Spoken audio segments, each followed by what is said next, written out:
Hello dear student, कैसे आप सभी। उम्मीद है आपकी बीपीएससी की जो तैयारी है वो बहुत अच्छे से चल रही होगी।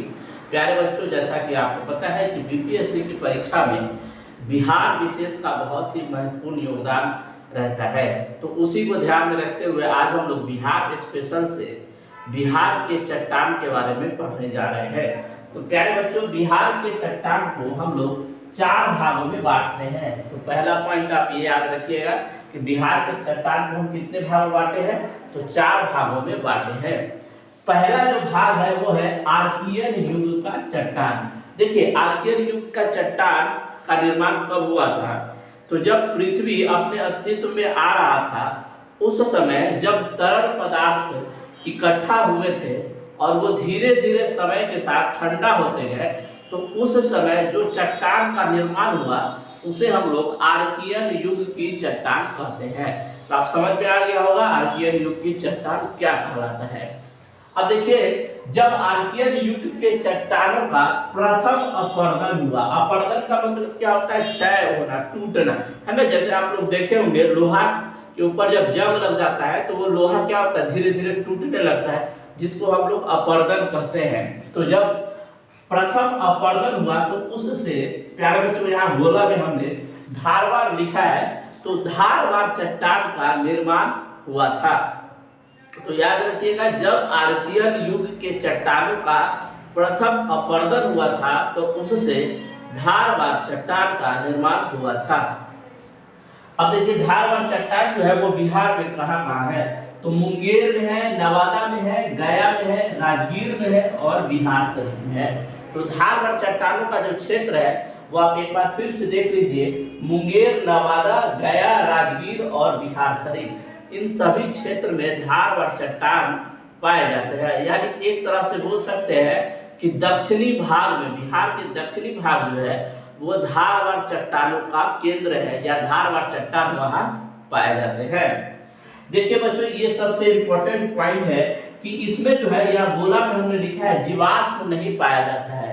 तो ये आप जरूर याद रखिएगा कि धारवाड़ चट्टान या आर्कियन युग का जो चट्टान है उसमें जीवाश्म नहीं पाया जाता है। जबकि देखिए, चौथा जो पॉइंट है कि इसमें धातु में, है ना, मतलब बहुमूल्य धातु जैसे लोहा, तांबा, है ना, ये सारी चीजें जो है वो पाई जाती है। उसके अलावा ग्रेनाइट, सैल और स्लेट भी इसमें पाया जाता है।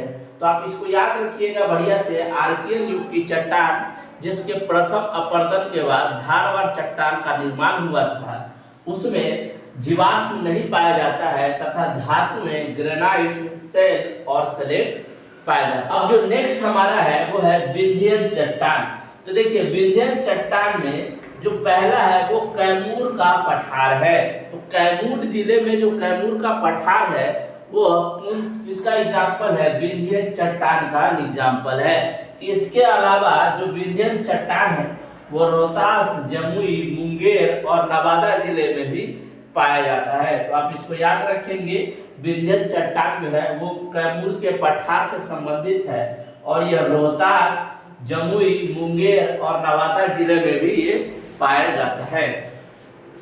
अब जो विंध्यन चट्टान है इसे हम 2 भागों में बांटते हैं। पहला है निम्न विंध्यन चट्टान। पहला क्या है हमारे पास, निम्न विंध्यन चट्टान। और निम्न विंध्यन चट्टान जो है इसका निर्माण सेमरी क्रम के चट्टानों से हुआ है। तो आप इसे याद रखिएगा, निम्न विंध्यन की जो चट्टान है उसका निर्माण सेमरी क्रम, ये बहुत ही इंपॉर्टेंट टर्म है, सेमरी क्रम की चट्टानों से हुआ है। देखिए, अब इसमें क्या क्या पाया जाता है, तो चूना पत्थर। चूना पत्थर जो है वह निम्न विंध्यन चट्टान में प्रमुख स्रोत के रूप में पाया जाता है। तो आप इसे याद रखिएगा कि निम्न विंध्यन चट्टान में जो सेमरी क्रम की चट्टान है उसमें चूना पत्थर प्रमुख स्रोत है।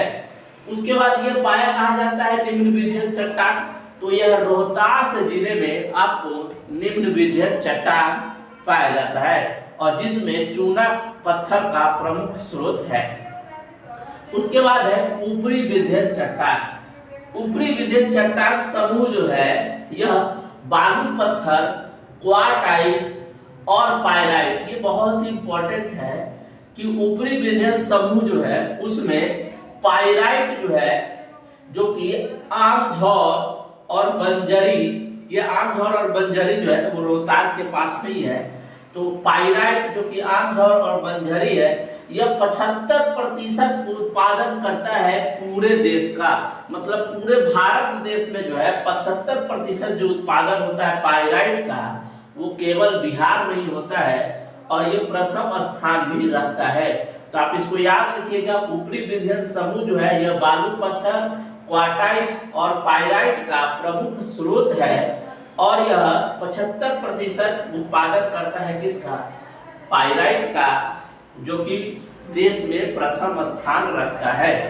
उसके बाद है टर्शियरी चट्टान। तो टर्शियरी चट्टान हम बोल सकते हैं कि हिमालय की जो नवीन चट्टान है ना, जैसे कि शिवालिक श्रेणी। तो शिवालिक श्रेणी की जो चट्टानें हैं वो टर्शियरी चट्टानें कहलाती है, जो कि बिहार के पश्चिमी चंपारण और सोमेश्वर की पहाड़ियों में पाई जाती है। तो आप इसे याद रखिएगा, टर्शियरी चट्टान यह शिवालिक श्रेणी की चट्टान है और यह जो है बिहार में पश्चिमी चंपारण और सोमेश्वर श्रेणी की जो पहाड़ियां है उसमें पाई जाती है। उसके बाद है ना, अच्छा बच्चों एक पॉइंट और है इसमें, यह अपसादी चट्टान होती है। अपसादी चट्टान क्या होता है? जैसे देखिए हिमालय से जो है जब नदियां निकलती है तो वो अपने साथ जो है बहुत सारे जो पर्वत पठार, उसके जो छोटे छोटे कण होते हैं उनको अपने साथ बहा के लाती है। तो उसको हम लोग अवसाद या गाद कहते हैं। तो उसी से इसका निर्माण हुआ है किसका? टर्शियरी चट्टान का। उसके बाद लास्ट जो है बच्चों क्वार्टरी चट्टान, यह गंगा का मैदानी भाग कहलाता है क्वाटनरी। तो इसमें जो पढ़ने लायक बातें हैं वो आर्कियन युग की चट्टान, विंध्यन चट्टान और टर्शियरी चट्टान। आप इस सब पॉइंट को एक एक अच्छे से याद रखिएगा, जो कि आपको बीपीएससी की परीक्षा में महत्वपूर्ण भूमिका निभा सकता है। धन्यवाद।